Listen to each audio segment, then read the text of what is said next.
his instruction by asking us to surrender to him. So after that instruction, he went back to his abode. And while he was there, he was thinking, I asked people to surrender to me, but I didn't teach them what they should do when they surrender.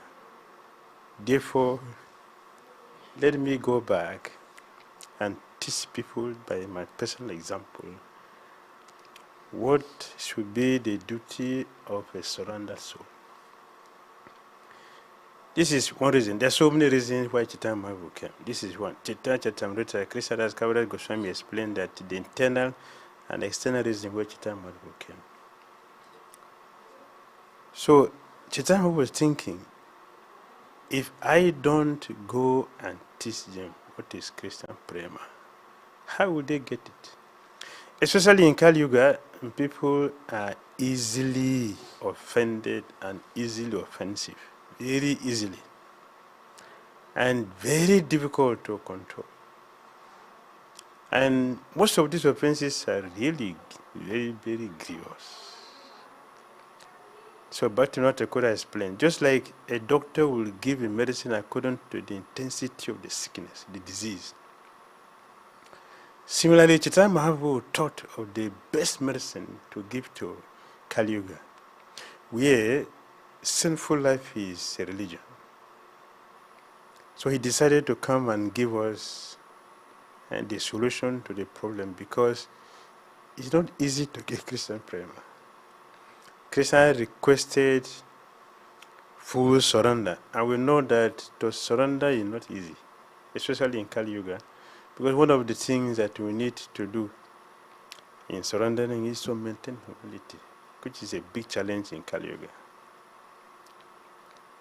Therefore, Chaitanya Mahaprabhu, he decided to bring the best, easiest, and the most powerful process for deliverance of conditioned souls. That is his incarnation. In Krishna's incarnation, he came with Sudarshan Chakra, he was killing so many demons. By killing so many demons, their demonic mentality is not purified. It's still there. So even when they take birth again, they also come with that sinful activities, that demonic mentality, which is already there. But in Chaitanya Lila, he didn't come with Sudarshan Chakra. Even when there was an occasion for him to use it, only 10 people told him, see, this is not the time for this. You are not Krishna. You are Chaitanya Mahaprabhu.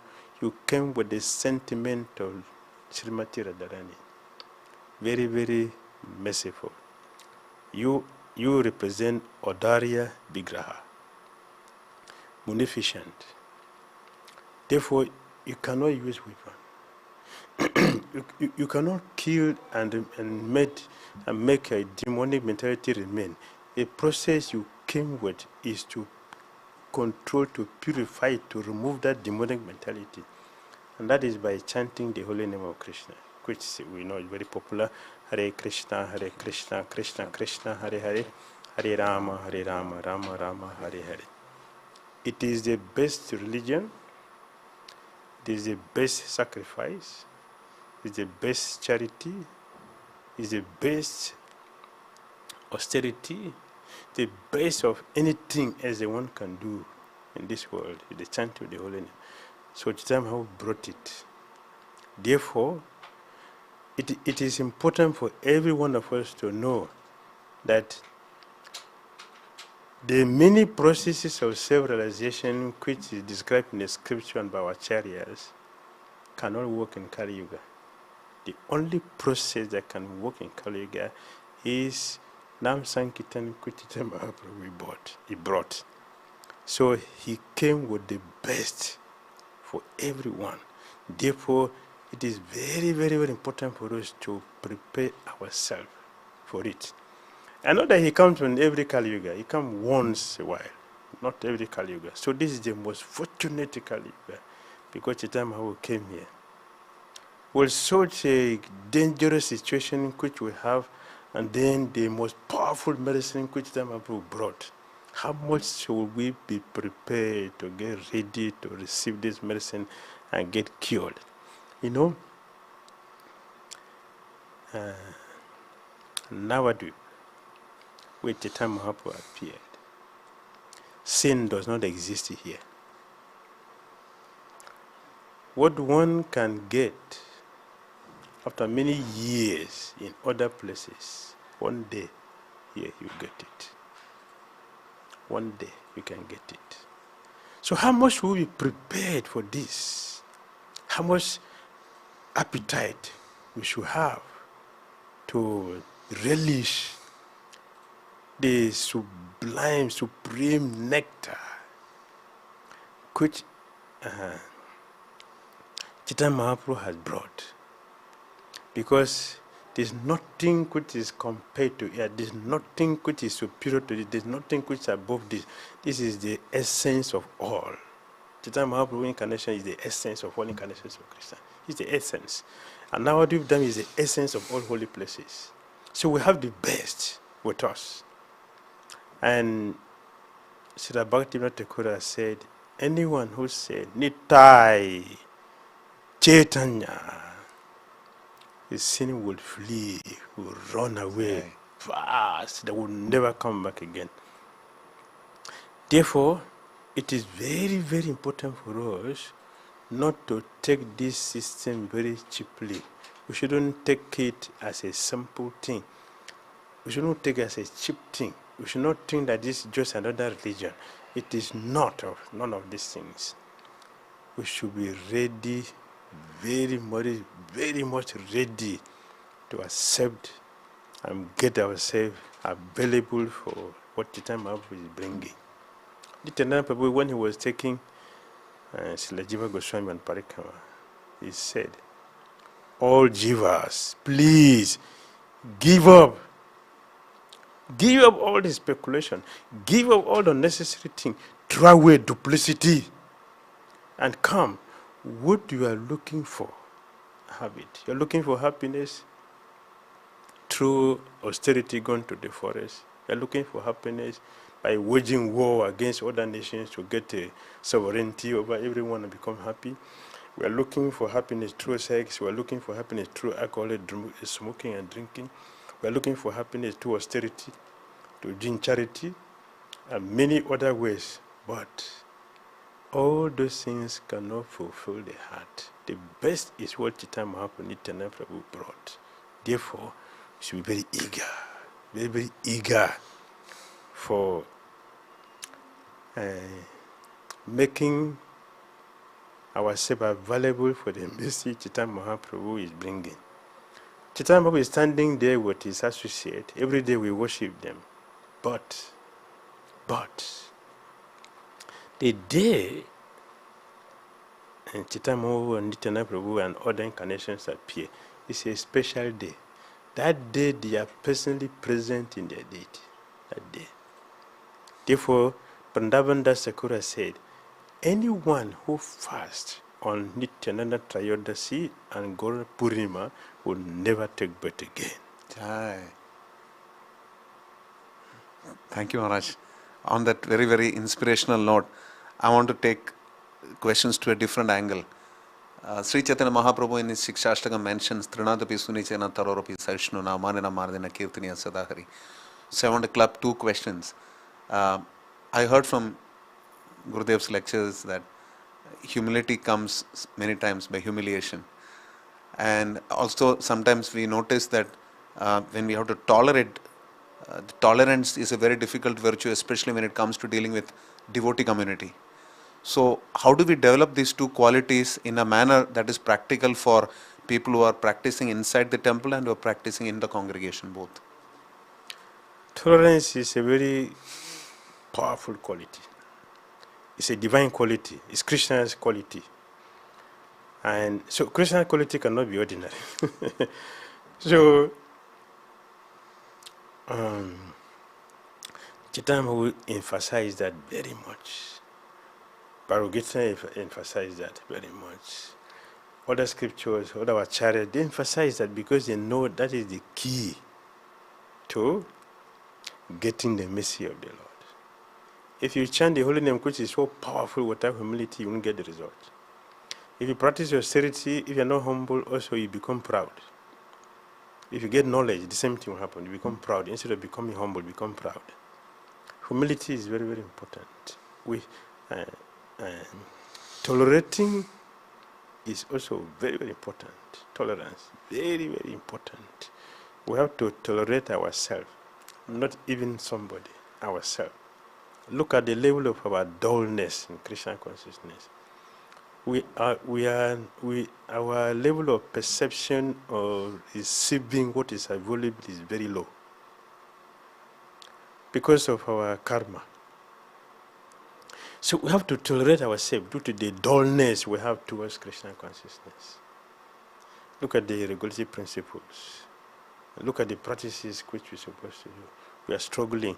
16 Rand devotees are struggling with it from morning till night. And also even extending to the next day. That's very unfortunate. So it should be intolerable. But we have to tolerate ourselves to be able to cope with this difficult situation. Ourselves first, we have to tolerate that. We have to tolerate our senses, which are constantly harassing us. If you don't tolerate it, we are not going to succeed.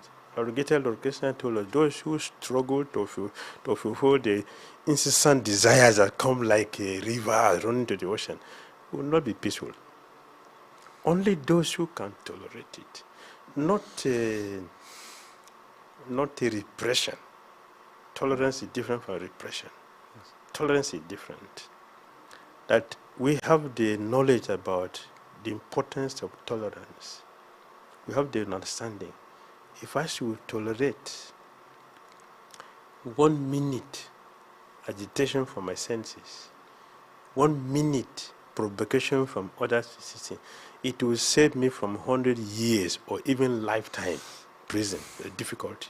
Just 1 minute or moment of tolerance.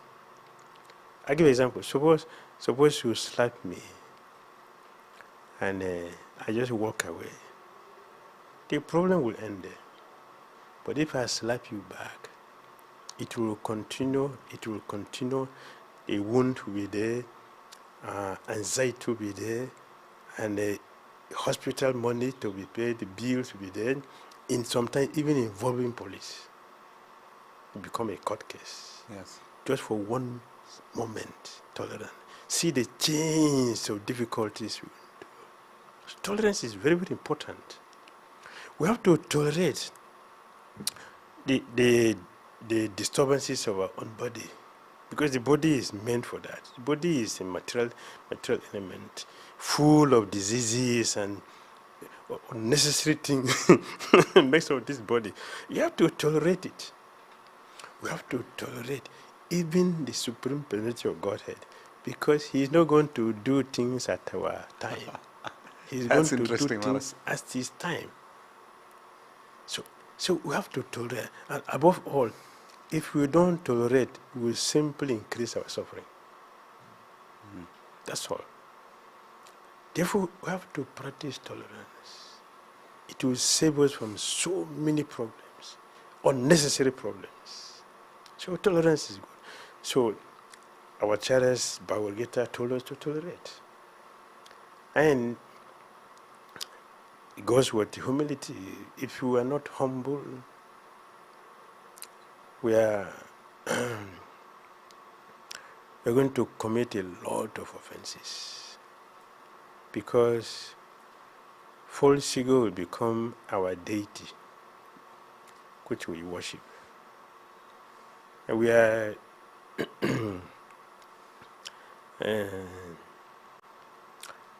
conditioned souls who are prone to unnecessary habits, unnecessary things that have nothing to do with the soul. This morning, I said prabhu were talking about keeping boundaries, transgressing our boundaries. We have a boundary. There's a limit. There's a limit to where we should act. transgressing the boundaries, it brings a lot of difficulty, problems. So humility is required. And we cannot just become humble just by beginning. Be humble, become humble, become humble. We cannot just become humble like that. It's not just philosophy alone that can make someone humble. There are practical things that one has to undergo to become very humble. Humiliation. You look at Lord Brahma. He became a Haridas Secular. This is a real humiliation. The topmost Brahma to Swapacha, Yavana. That is real humiliation. And look at what he couldn't do when he's Brahma. He did it. When he's humiliated, he brought. So humiliation brings the heavy amount of purification, purity, that one have the strength to overcome all difficulties, all challenges. What he couldn't do as mighty Brahma, he did it very easily, without anxiety, without tension. When the prostitute came, he wasn't angry. He was peaceful, unlike Dhira, Vishwamitra Muni. He was not angry, he was peaceful, because his humility, his purity has brought him to that level. He was seeing the spirit, so he would not seeing the body. Even when Maya Devi also come herself, the same thing. Haridas engaged her and initiated her into chanting the holy name of Krishna. That he couldn't do when he was Brahma, but he did it when he was humiliated and brought to that level of purity that he is. He did wonders. So humiliation brings humility. Indra, he was humiliated. He came to beg Lord Krishna. He didn't beg Lord Krishna. Even when Krishna gave him his mother's property, which the demon was taken, he was happy to take that. When Krishna took Parijata, he fought with Krishna. But Krishna humiliated him and brought him to his feet. He became very humble. And he begged Lord Krishna. And you look at the history, Keshava Kashmir. He's a heavyweight Digvijay, heavyweight, conquer all directions of knowledge. He was going everywhere. He was traveling on elephant. That's what he was traveling. With a lot of chariot, elephant, and horses, and servants, thousands of servants, with a truck or load of books. That's where he was traveling. He was not trekking. He was on top of elephant. When he met Chaitanya Mahaprabhu, he didn't offer obeisance. He simply like, who is that boy sitting there? As he says, oh, that is Nimai Pandit. Oh, that Nimai Pandit, this grammar boy. He's a grammar. That's what he reduced the time to just a boy. He's a grammar. He doesn't know anything about Alankara and other top heavy philosophical. This is a small boy. Anyway, let me just look at him. His beauty is very attractive. He's appreciated that. When Chaitanya Mahaprabhu brought him to his feet, the next day when he came to see Chaitanya Mahaprabhu, he was flat on the ground. Flat completely. Chaitanya Mahaprabhu was telling him, get up. Oh, you are, please get up. He said, I will not get up. I will not get up. Why? I want to remain here, so obeisances to you so I can get purified. See, humiliation. He brought him to that level of purity. And now he's offering obeisances with all the limbs of his body from his heart. Something he couldn't do the previous night. He did it, Mahaprabhu. So, without humiliation, we cannot become humble. And humility is difficult in Kali Yuga because of the challenges which come with it. In Kali Yuga, if you are very humble, you are considered a fool. Let's cheat him. Let's cheat her. This is a fool. So give him or her all the services, and then we can enjoy. So it becomes very difficult to practice in Kali Yuga. Therefore, we should try to understand what humility is, what tolerance is. What does he offer us that we should go for them? Then we'll be able to stick our head there and behave like a fool and get all the necessary humiliations and become a pure devotee develop all these qualities. Thank you, Maharaj. It's most insightful that the false ego becomes our main deity, and that's something that I never thought of. And also that just a minute of distraction by the senses which you cannot tolerate, or if you tolerate it for 1 minute, you can save yourself the bother of millions of lifetimes. Thank you very much for those insights, Maharaj. I somehow think that closely related to these points is the way we deal with the three levels of devotees, those who are seniors, those who are juniors, and those who are our equals. So I wanted your Holiness's directions on how does, it's nice to be respectful to seniors as long as they don't chastise you, or to juniors as long as they don't give you negative feedback. And especially one really doesn't know how does one maintain Krishna conscious relationship with those who are equals. So I want to request your Holiness to kindly give us directions on this. First of all, Narada Muni said this principle is a process of transgressing the threefold miseries. In the fourth canto, when he was speaking to Dhira Maharaj, treating our genius with compassion. It has a negative side, positive and negative side. Treating the genius with the compassion is recommended. The opposite is exploiting them, which is very dangerous, which you shouldn't go. We have to treat them with compassion. They need our mercy to grow. Just like the parent have to bend down to support the child. That's the same process we should use to support those who are coming. And it is very, very important for us to do that, to support those who are coming. This morning we were discussing that we should smile, always smile. This smile, it is what will make people feel comfortable when they come to our movement.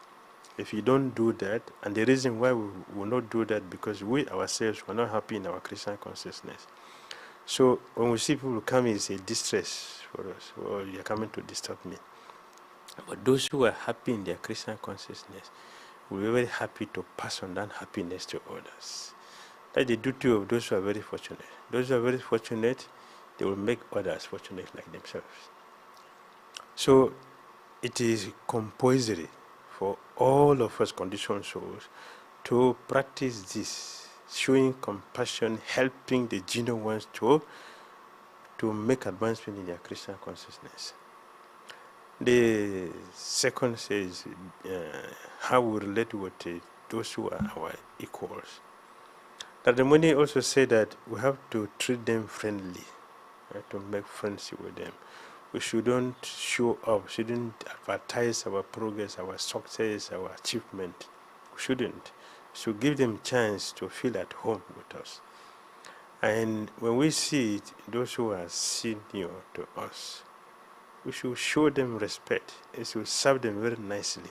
We should not be envious of them. We should serve them very nicely, because by doing that, the Ramoni will transcend the threefold miseries.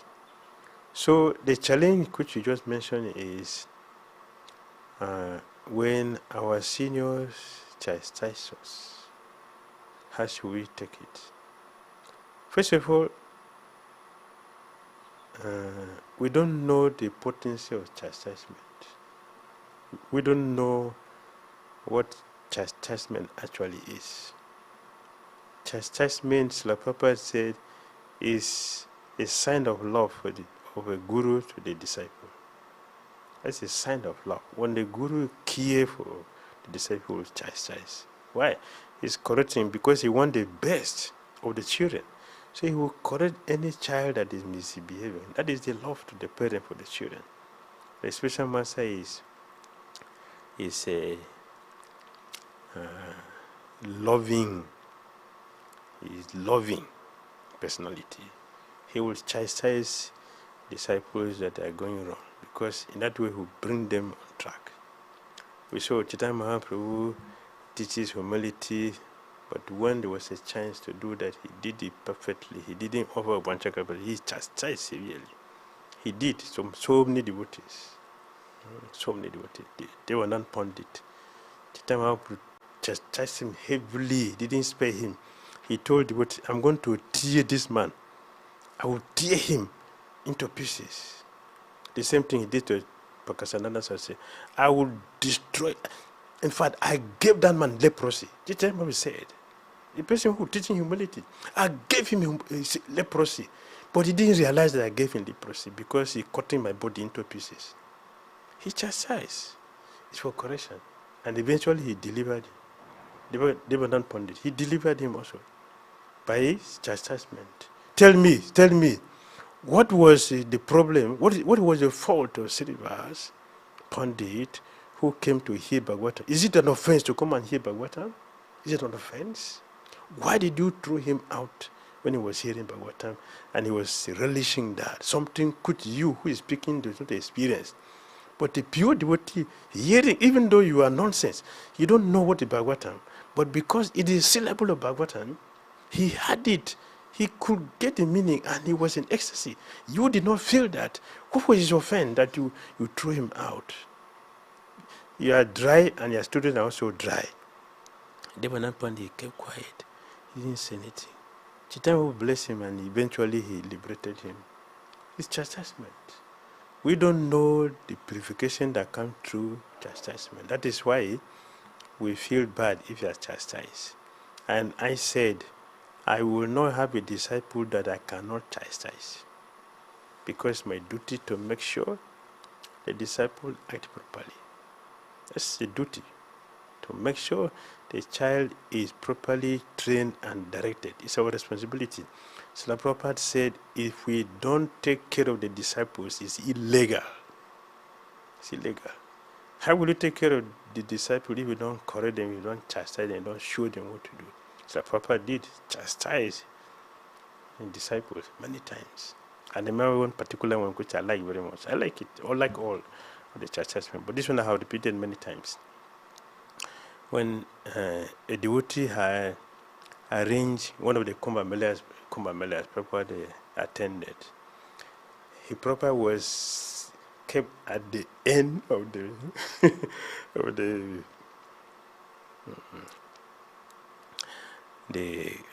gathering. Yes. He was at the end. When Prabhupada came, he said, why did you bring me to the end where I will not have people to preach to? I didn't come here to take a bath. I came here to preach. And you kept me where I will not see devotees to preach to. He chastised the devotee. The devotee left, was feeling very bad inside. Oh, I have disturbed my guru's preaching. Yeah, he came here to preach, and I kept him where he will not preach. Oh, this is very bad. I don't know how to manage. He was feeling sorry like that, because he was feeling sorry what he did and thinking about all that. Prabhupada noticed it and he sent for him. He was afraid. Oh, Prabhupada is going to, what is he going to do to me this time? And when he came, Prabhupada was holding his fist like this. Hey, devotees, he's going to punch me this time. But Prabhupada keeps ice block. There was ice block in Prabhupada's hand. So, come here. So the devotee came, so he grabbed his hand and put his hand there, ice blocks. He was very happy and satisfied. That is chastisement. It is not wrong, it is love. And when a devotee feels that, oh, I've done something wrong, I'm sorry for this, a guru will notice it and continue to show his mercy. But if we don't see that, and we are not ready to make advancement, we will not appreciate chastisement. So those who do not appreciate chastisement are those who do not want to make advancement in their Krishna consciousness. Chastisement is very, very powerful, is very, very important for us. And we should be grateful to the Spiritual Master for correcting all our seniors who are guiding us. Even if the chastisement was something that we did not do, it is perfect, still perfect. We should not argue, we should not justify it, because if we did not do it this time, we have done it in a past life. Yes. We have forgotten, but Krishna does not forget. And he arranged for it to take place so that we can make advancement. So we should appreciate it. Better to be corrected and chastised sometimes than to always be glorified. Always glorification is very dangerous. And always chastisement is not good. It should be balanced. It should be balanced. So don't feel, oh, I'm useless. What is this? So both is nice. Maharaj, it will be easy for me to, for example, receive chastisement from you because you're my authority. So suppose my assistant who has been helping me coordinate and other services, if he gives me a feedback that is, piercing, how does one handle it when one gets criticism from someone whom one thinks is seemingly junior? Yeah, that is because we don't understand the dynamics of Krishna consciousness. Therefore, to help us, practical way to help us deal with that, when we get the feedback, you should write them down, but don't look at it. Okay. You should keep it. After 1 week, then you can look at it. Oh, You will not react negatively to it. that's so practical. Yes, you will appreciate it. In the beginning, we simply here to defend, but don't here to defend. Just write everything down and don't comment. Just write everything down and keep it. Go back to it after a week. He will appreciate that devotee who has given us that. Yes, Maharaj. That will help us to make. Maharaj, this is very, very practical, Maharaj. Thank you. I have the next question that I have is in terms of when it comes to maintaining relationship amongst devotees, we have to practice all these virtues of humility, tolerance, compassion, sensitivity, empathy, etc. There is one risk that comes, especially when one is trying to develop a community, and Your Holiness has stressed so much on community development, as has Srila Bhakti Tirtha Swami Guru Maharaj. So when we are trying to develop a community, often ashramas have to have interactions. Somebody from Grahastha ashram to deal with somebody in Brahmachari ashram, vice versa. So how do we establish a community without violating the maryada of the ashrama? Sometimes the lines tend to blur. What's a positive way of doing it? Community means people of the same like-mindedness. When we don't understand what is community, then we have this problem. If you understand what is community, people of the same mindset, the same interest, the same likeness, the same attraction. Most of the time, our difficulty is that we are bringing opposite people who are not committed to our project. When we bring them in, it's a difficulty. We always have problems. Because, okay, today we are going for Harinam 10 o'clock. A person who is not committed to that project, he will not be there. They have excuses regularly, which is wrong. But those who are of the same mindset, to be very happy. This is what this community means. Means what? We are all contributing individually to make a success. It's a community. Everyone contributes. Individually, we contribute and become a unit. A unit means different contribution put together with a common interest. Will succeed. So in this way, the brahmacharis will function properly. The householders will function properly because they know their duty. They know their duty. The vanaprasthas, the sannyasis, and the others who are living there, they know their duty and they goes about it. That is why Prithu Maharaj is called the Adi Raja, because he was the first person who had he created all this, make a community. He created all this and make everything perfectly. Everybody was doing their duty perfectly because they are committed to it and they know what that is why we are here. So if we follow this principle, we will succeed. If we bring in people who have no commitment, who have no interest in our project, we will not succeed. We will have all the problem. So the mistake we have made before, we should not repeat it again. Now we are mature, we have experience, so we should do things nicely. So we have a best result. Yes, Maharaj. Having mentioned the way we have to keep everyone engaged, you mentioned that point briefly. One of the things that we notice is in many temples, there is a large amount of festivals being organized, huge festivals like we are in Mayapur now, and hundreds of thousands of people throng the temples. Somehow there is an understanding that we are not able to adequately engage all the hundreds of people who are coming to these temples. And because ours is a personal movement, so what are some of the tips that large temples can adopt, especially places like Dhams, to ensure that the vast number of pilgrims who throng the temples, they are adequately engaged?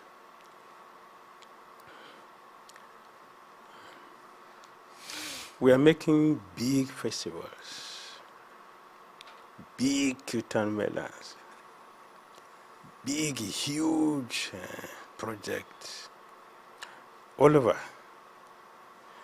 These things are going on. But what is our achievement?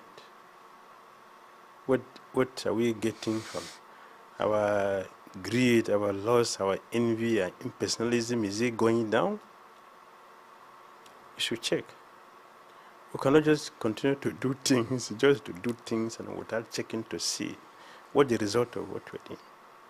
Big festivals, it's okay, that's okay. But what is happening after the big festivals? What is happening? How much purification do we get from this? And why there's not so much purification? We still remain every day dealing with the same situation without improvement. Because we are turning all these spiritual things materially. We're doing them it's part of our system to hold festivals, to organize Kirtan Meli. But we are chanting 16 rounds before we starting our Kirtan Mela. We are keeping the 4 regulations principles before we do our Kirtan Mela. Our festivals, just to make a very big show of our festivals, what is the impact we are making in the life of people who attend, even the devotees who participate in this. Today's chant 16 before they started cooking. Do they follow the principle before we do all these festivals? So we are simply doing these big festivals just in a name to make a very big show, and our life is not changing as much as necessary. We should look at all this. We should look at all these things and see what we are getting. Are we getting as much as is necessary that is required, or we are getting less? And why we are getting less? We should look at all this, so that at the end of our festivals, our programs, there is increased joy, there's a happiness because of the purification we get from the austerity we make in bringing people. And for a place like India, is a crowded country. When there's a festival, we are expecting thousands of people to come. It is not a new thing. I think we should be used to it now, that we are doing a program, we are expecting thousands of people. So we should make an arrangement, we should organize ourselves properly, say we'll make arrangement that whoever comes, they have something to take. This afternoon we are saying that how we are receiving our guests, our free food is not so wonderful. It is, and we're treating people in a very negative, condescending way. They feel demoralized to come and take our free food. But what I have seen. So we are saying that it is better for us to learn how to treat people kindly, because Krishna sent the people here. Prabhupada said he has opened the International Society for Krishna Consciousness to help us demonstrate how to do this 6 exchange of love together. Yes. This is a place to demonstrate that, to show each other the love. But when we are giving people our prasadam in a very annoying way, They may take the precedent because they know the culture. Okay, it's a holy place, it's a spiritual place, but they will not be happy inside, and that will not be a credit for us. It's a discredit. But if you will make people feel comfortable, happy, even if it is one grain of rice, you give the people with a smile from their heart, not just plastic smile, but a sweet smile from their heart. People will feel connected with that, and they will not forget how they were treated when they came here. Our philosophy will not be remembered, but our attitude, how we treat the people, will always be remembered. So we should look into that. How we are preparing for the festival, we are expecting so many people to come. How are we prepared to do this? I remember in Ramayana, when Maharaj Dasharat wanted to do his yajna to get his children, after he has undergone all the different austerities, and he got his confirmation. So he made the Vasishtha Muni and told him, I have decided to do yajna, after he completed his austerities. So think about it. If you know it is okay. Vasishtha Muni said, yes, it should be done. It's okay. Now you arrange everything. I have done my the paraphernalia, everything. This is your spiritual side, so you can take care. Vasishtha Muni called all the servants of the king, and he told them, our king is preparing for sacrifice. Please go and invite people to come. Go everywhere. And when he said this, you don't think that it's only India. That time, India was the whole world together, not only one place. India is the capital. But all other places, they went all over the world to invite people to come here. That is small gathering. It is huge. But they were able to take care of everyone perfectly. So Vasishtha Muni said something. He told the servant, my dear servant of the king, the paraphernalia for this yajna is perfect. The king's character and everything is perfect. The arena for the yajna is perfect. Even the sacrificial animals, they're all perfect. Everything is perfectly arranged. But let me tell you one thing.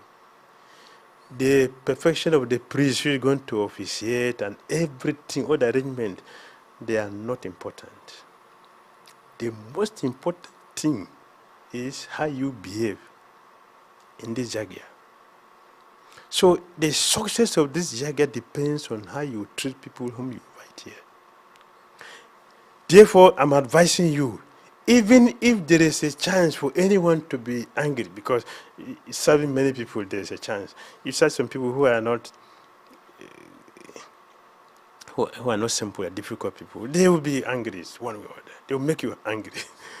But Sister Muni said, even if there is a chance for you to be angry, do not show it. Please remain, just pretend to be a sage until everybody is nicely treated and they are gone. Then you can bring out your anger, whatever frustration. Don't show it now, because if you show it, everything will be spoiled. Yeah. Therefore, he gave them this instruction and they followed it. As soon as they finished Swaha, the result came out. And Dasara Maharaj was able to get the result, the nectar which he gave to his wife, that they became pregnant, and God gave him the 4 children he had. The attitude, the behavior of the servant manifested that. So Srila Prabhupada has brought us here, and he's also bringing people here. Our duty is to make sure the people who are coming here are nicely treated. That is the success of our Christian consciousness, to treat people nicely, make them feel comfortable, that they came to the place that people care for them. Thank you, Maharaj. Treating people nicely is a clear take-home for these big festivals. We have just about time for 2 short questions, with your permission. The first one is, we see that a lot of issues that we face in this society is because we have people who are not sufficiently trained, and people may connect to the movement because of say good prasadam, because of some good devotee, or some book that he got in the first case, or the beauty of the deities. But we always are told that to stay in the moment, you need strong philosophy from Srila Prabhupada's books. So one of the challenges which even leaders in the moment are facing now is to have a strong program of Bhagavad Shravan. So what are some of the insights that you would like to give us? Because you've been on both sides. You've been in hardcore management, you've been in hardcore preaching, and you're balancing with devotee care also now. So how do we strike a good balance to ensure a regular program of Swadhyaya for leadership? From my experience, I'm seeing that we have a lot of education. People are studying the scriptures. Bhakti Shastri Day, Bhakti Baba is there, Bhakti Siddhanta, Sarva Boma, and so many seminars on different things are going on.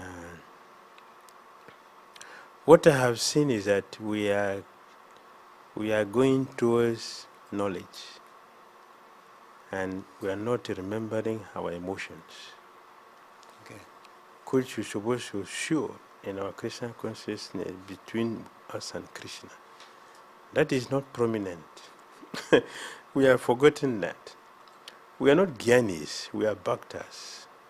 Now, Bhaktas has feelings of love towards Krishna.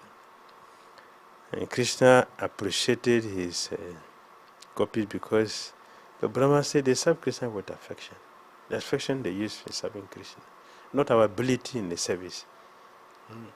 It is our love in the service that we offer to Krishna. That is important. So we're just going through that side, knowledge, getting knowledge. So many seminars, so many things are going on, and devotees are getting that. But we don't see the emotions we show. We don't see the affection we have towards Krishna for that. So many devotees are feeling dry because our intellect is maintained, but the heart is not so nourished. It's not going to the heart.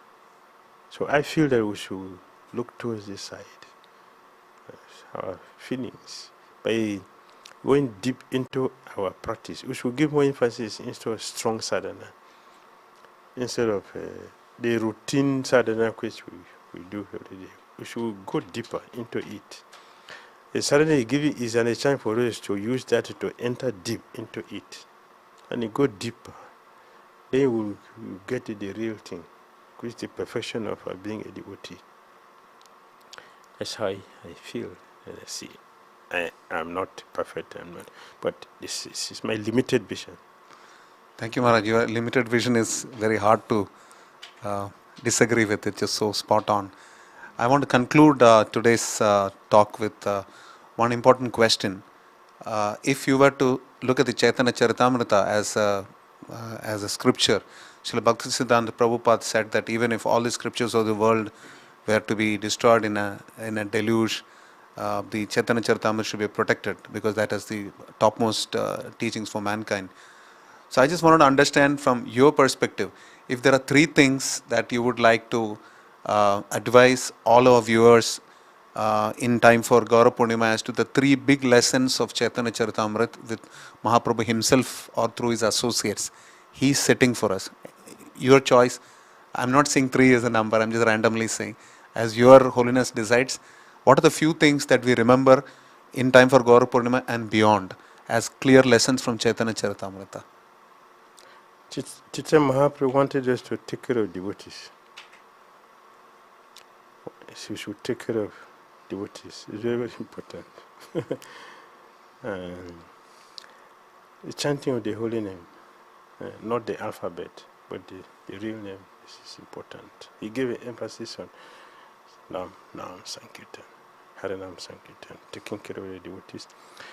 Yeah, we should study our scriptures also. We should study the scripture very nicely. In association of devotees and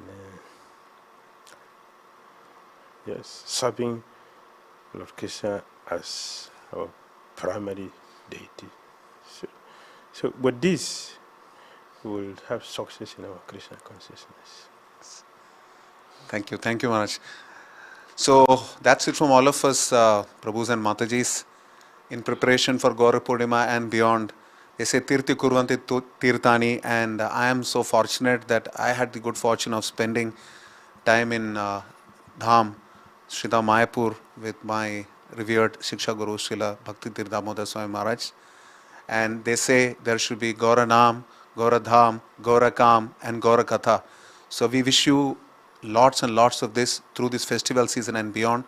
Please keep watching Mayapur TV, and to all the wonderful devotees who have witnessed this great few words from His Holiness, thank you very much. We want to once again thank Maharaj Ji for